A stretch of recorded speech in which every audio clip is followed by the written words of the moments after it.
Ézéchiel, chapitre 11. L'Esprit m'enleva et me transporta à la porte orientale de la maison de l'Éternel, à celle qui regarde l'Orient. Et voici, à l'entrée de la porte, il y avait 25 hommes. Et je vis au milieu d'eux Jaazania, fils d'Azur, et Pélatia, fils de Benaja, chef du peuple. Et l'Éternel me dit, Fils de l'homme, ce sont les hommes qui méditent l'iniquité et qui donnent de mauvais conseils dans cette ville. Ils disent, ce n'est pas le moment, bâtissons des maisons, la ville est la chaudière et nous sommes la viande. C'est pourquoi prophétise contre eux, prophétise, fils de l'homme. Alors l'Esprit de l'Éternel tomba sur moi, et il me dit, dis, ainsi parle l'Éternel, vous parlez de la sorte, maison d'Israël, et ce qui vous monte à la pensée, je le sais. Vous avez multiplié les meurtres dans cette ville, vous avez rempli les rues de cadavres. C'est pourquoi ainsi parle le Seigneur, l'Éternel. Vos morts que vous avez étendus au milieu d'elles, c'est la viande, et elle, c'est la chaudière. Mais vous, on vous en fera sortir. Vous avez peur de l'épée, et je ferai venir sur vous l'épée, dit le Seigneur, l'Éternel.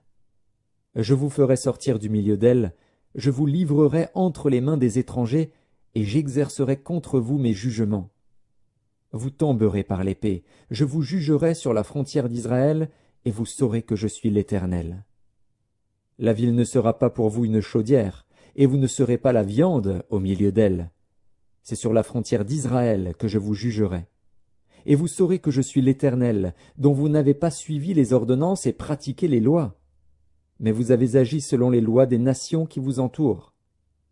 Comme je prophétisais, Pélatia, fils de Benaja, mourut.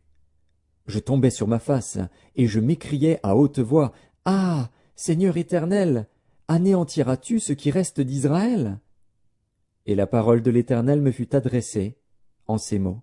« Fils de l'homme, ce sont tes frères, ceux de ta parenté, et la maison d'Israël tout entière, à qui les habitants de Jérusalem disent, « Restez loin de l'Éternel, le pays nous a été donné en propriété. » C'est pourquoi tu diras, « Ainsi parle le Seigneur, l'Éternel.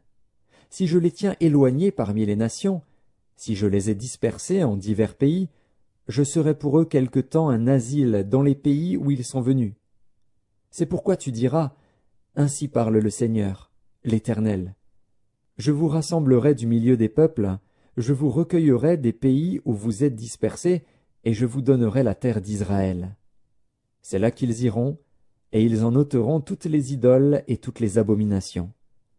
Je leur donnerai un même cœur, et je mettrai en vous un esprit nouveau. J'ôterai de leur corps le cœur de pierre, et je leur donnerai un cœur de chair, afin qu'ils suivent mes ordonnances, et qu'ils observent et pratiquent mes lois. Et ils seront mon peuple, et je serai leur Dieu. Mais pour ceux dont le cœur se plaît à leurs idoles et à leurs abominations, je ferai retomber leurs œuvres sur leur tête, dit le Seigneur, l'Éternel. Les chérubins déployèrent leurs ailes, accompagnés des roues, et la gloire du Dieu d'Israël était sur eux, en haut. La gloire de l'Éternel s'éleva du milieu de la ville, et elle se plaça sur la montagne qui est à l'orient de la ville. L'Esprit m'enleva et me transporta en Chaldée auprès des captifs, en vision par l'Esprit de Dieu. Et la vision que j'avais eue disparut au-dessus de moi.